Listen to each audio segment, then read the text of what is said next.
Well, it's not just myself. I think the NBA is very fortunate to have a talented young man who shows a certain passion about the game. And that's something that you can't give. You're either born with it, and you basically want to share it with the rest of the world.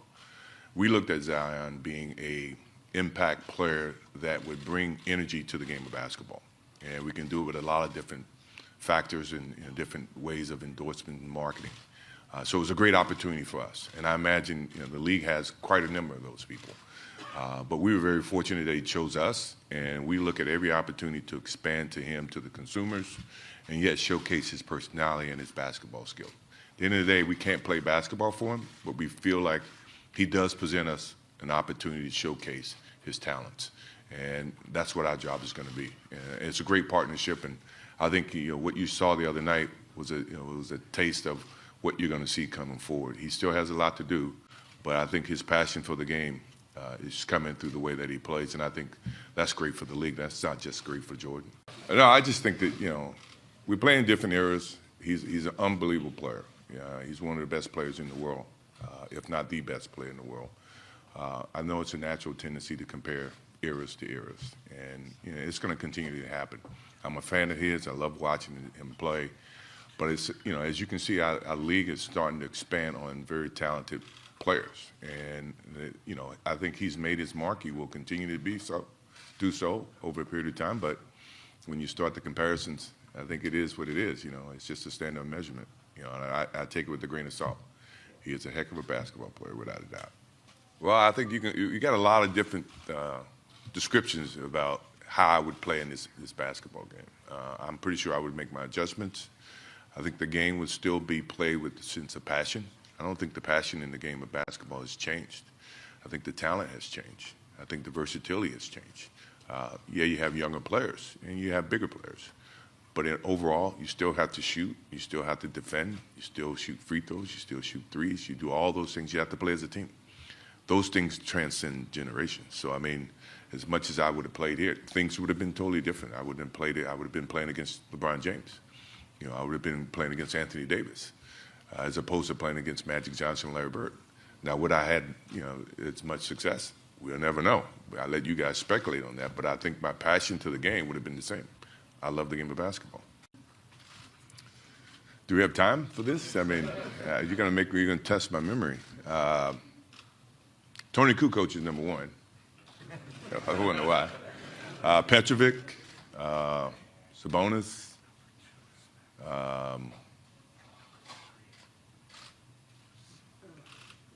Can I get back to you on that one? That's a lot to go through. I got to go through the whole list of great NBA players. I mean, any of the guys that come from Europe, they all made their mark in the NBA. And to try to put one above the other, it takes a little bit more time than a press conference. So I may give you that later, if you don't mind. So, in late 2015, yeah, and I'm sure you know of this, but the Harris poll surveyed Americans to rank the most popular athletes in American history. And you were voted number one. Babe Ruth was number two. Muhammad Ali was number three. And then there were a bunch of others, many of whom you know. All of this is wonderful. In your life, what is your greatest regret? Oh. I really don't have regrets. I am a person that says, as soon as you look back in your history and you come up with something that you feel like you want to change, something else has to change. So. What about your biggest disappointment? Once again, that's the same analogy. Disappointment to me, to win, you got to lose. To be successful, you got to have something that's not successful. To be happy, you got to have disappointment. So I think all of those things have evolved and happened to make me who I am and understand the benefits and the privileges I have for being who I am, and not to wear it on my sleeve, be very humble about it. That's one thing my parents taught me very well is, don't wear your reputation, don't wear your accolades, don't wear your personality on your sleeve. Let it happen, let it be you. It is who you are.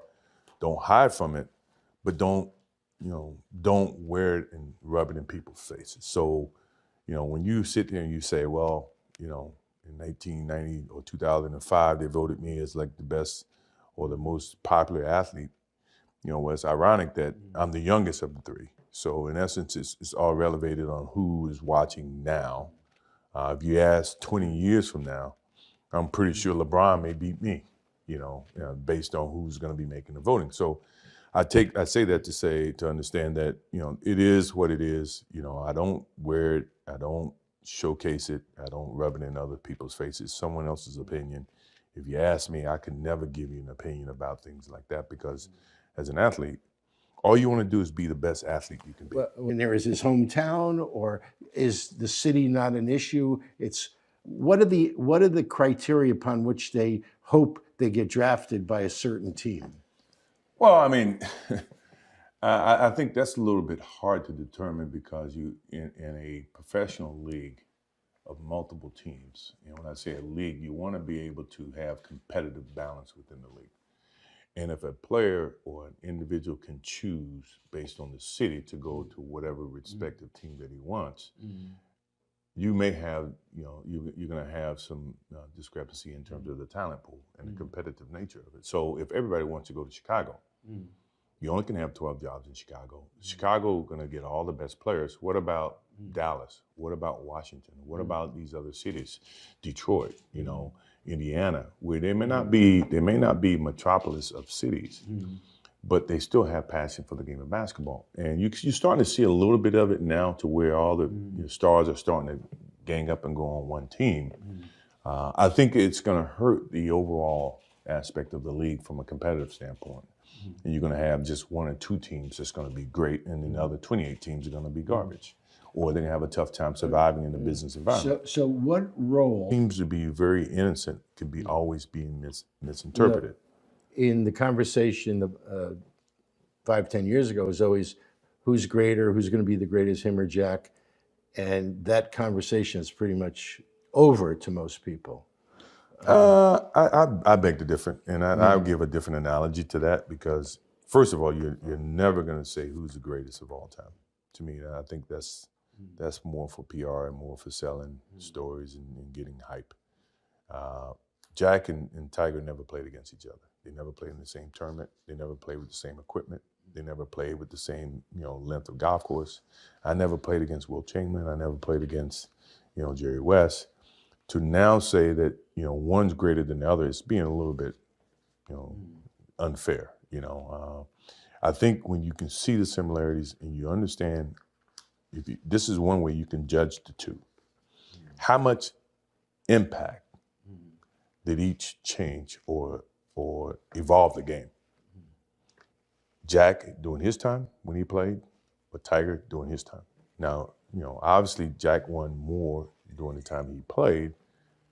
Tiger evolved it to where it was, it crossed a lot of different boundaries, where it's not just a white guy's sport. The black guys, Afro-Americans, all the minorities play the game. And you play it at a level to where it generated so much interest financially that it grew the game from a financial standpoint. Now, does that constitute him being the greatest, or does that mean he's any less than Jack? I think is unfair. Yeah, Jack probably has 18 majors than Tiger's got 14. And I think those are when, that's how people are judging certain things. I won 6 championships. Bill Russell won 11. Does that make Bill Russell better than me and make me better than him? No, because we play at different eras. So when you try to equate who's the greatest of all time, it's an unfair parallel. It's an unfair choice. And I think, those are the demons that, obviously Tiger had to live with, and he's going to be challenged and he's going to be graded upon that. But for me, I think they're both great. I would never say one is greater than the other. That's me. That's my opinion. Okay. I wasn't suggesting one was. I was just asking your thoughts. Yeah, well, that's my thoughts. Moving from basketball to Derek Jeter, doesn't he stay with you? Yeah. I mean, because I saw him one He's New like my Year's Eve, little brother. Yeah, and I said, "Where are you staying?" He said, "I'm staying with Michael." No, So- we hang out a lot. We And spend. then a few weeks ago, I saw your name mentioned as an investor in the Marlins. yeah, So, what motivates is it strictly friendship or a business or? both. Or I mean, you love baseball? I or- love baseball. My love for baseball, and it's not final. Obviously, Yeah. they got to go through the approval state of his ownership. And when he came to me about getting involved, I said, "Look, I would support you in whatever way. I have my own businesses. I have the Hornets. I have the Jordan brand. I would support you in whatever way you want me to support you." I think he's motivated to build a baseball franchise that can be successful. That is who he is. That's the way he lived his life. It's very resilient. It resembles everything that I tried to do from a basketball sense. He's trying to do from a baseball sense. I can only congratulate. I can only support. I think he's going to do a great job. I think he's going to roll up his sleeves. He's going to dive in. He's going to try to do the best that he can in terms of reconnecting it back to the city of Miami and blah, blah, blah. I don't know how I could, be a part of it, but I am a part from afar and from a support standpoint. Well, in some ways. But I love the game of baseball. Yeah. Don't get me wrong. Right. And in some ways, you now are on almost identical paths as Yeah. owners with a team that needs to step up its game. Yes. And the thing that I can provide for him is for my team, to be able to lend him advice and give him some insights in terms of what we did in Charlotte, and to reconnect and to turn things around to where it's a more successful franchise. You talk about teaching. Have you ever been a coach? No, Did you ever want to be a coach? no. I have no patience for coaching. My biggest problem from a competitive standpoint is the focus of today's athlete and the focus of where I saw the game, how I pursued the game. It changes and it's totally different. So to me, for me to ask an individual to focus on the game the way I played the game, in some ways would be, unfair for that kid to have to endure that.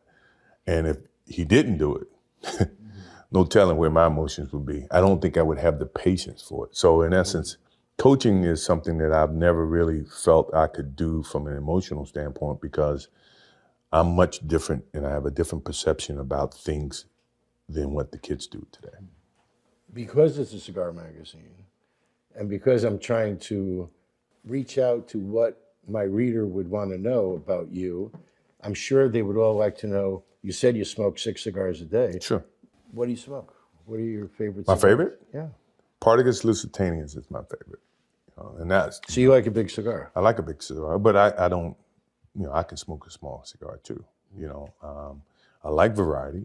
I like to, at least experiment on different types of levels in terms of cigars. Why don't we go, this one, it's this is. I'm not giving this up. You want to try something else? No, I want to go the pre Okay, show I'll go with just because the draws will. But nothing wrong with this draw. No. It's just that you got me talking so much I can't smoke the cigar. Well, I want to apologize. Okay, no problem.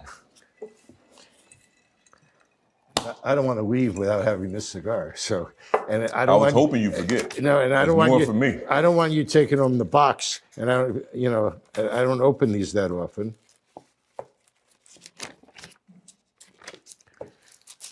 Oh, this is going to be great. This is the best part about this whole process is the cigars that you had to come up with. These are your cigars now. Yeah, no shit. This is a pre-Castro Cuban. And I can't wait to Have you ever been to Cuba? many times. That's where we were headed next. So Yeah. so I got this. I'm smoking this. actually I started going there in 1991 to do a cover story for the Wine Spectator on Cuban cigars. I had no idea when I went there I was going to have a cigar magazine. Then I went to Cuba and